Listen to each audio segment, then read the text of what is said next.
ই আশ্চর্য! হযরত ফাতেমা রাদিয়াল্লাহু তাআলা আনহা এতটাই দয়ালু ছিলেন যে তিনি সবকিছুই নিজে রাখতেন না, নিজে না খেয়েও কিছুটা গরিবদেরকে দিয়ে দিতেন।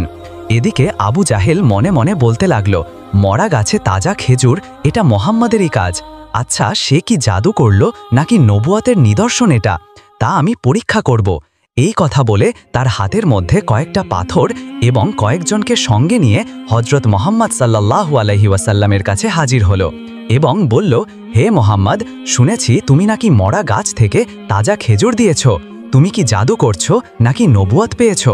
আচ্ছা, যাই হোক, আমি এতগুলো লোকের সামনে বলছি, আমার হাতের মধ্যে কি আছে তুমি যদি বলতে পারো তাহলে আমি মেনে নেব তুমি আখেরি জামানার নবী এবং আমি নিজেই কলেমা পড়ে ইসলাম গ্রহণ করব।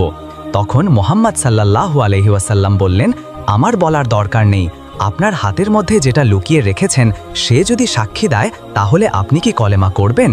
আবু জাহেল বলল, হ্যাঁ, নিশ্চয়ই।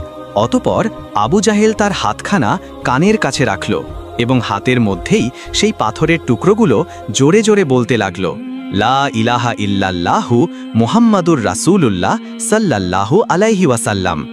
এটা দেখে আবু জাহেল বিস্ময় হতবাক হয়ে গেল।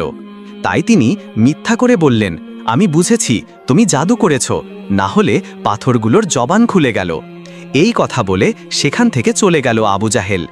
ইহুদির সঙ্গে ষড়যন্ত্রে লিপ্ত হয়ে কিভাবে নবীজিকে বিপদে ফেলা যায়, কিন্তু যার রক্ষক স্বয়ং আল্লাহ নিজেই, তাকে কি কখনো বিপদে ফেলা যায়? আবু জাহেল সেটা জানত না।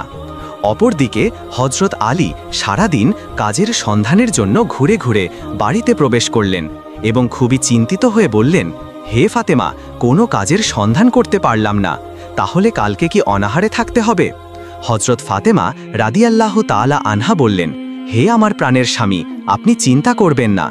এই কথা বলে ঘরের মধ্যে চলে গেলেন। ঘর থেকে হযরত ফাতেমা রাদিয়াল্লাহু তাআলা আনহা তার গায়ের একটি চাদর এনে বললেন, হে আমার প্রাণের স্বামী, এই চাদরটা আপনি ধনী ইহুদিদের বাড়িতে নিয়ে যান এবং তার স্ত্রীকে বিক্রি করবেন। যে টাকাটা হবে সেটাই দিয়েই আপনি আটা কিনে আনেন। অতপর হযরত আলী রাদিয়াল্লাহু তাআলা আনহু হযরত ফাতেমা রাদিয়াল্লাহু আনহার সেই চাদর নিয়ে ইহুদিদের বাড়ির দিকে যেতে লাগল।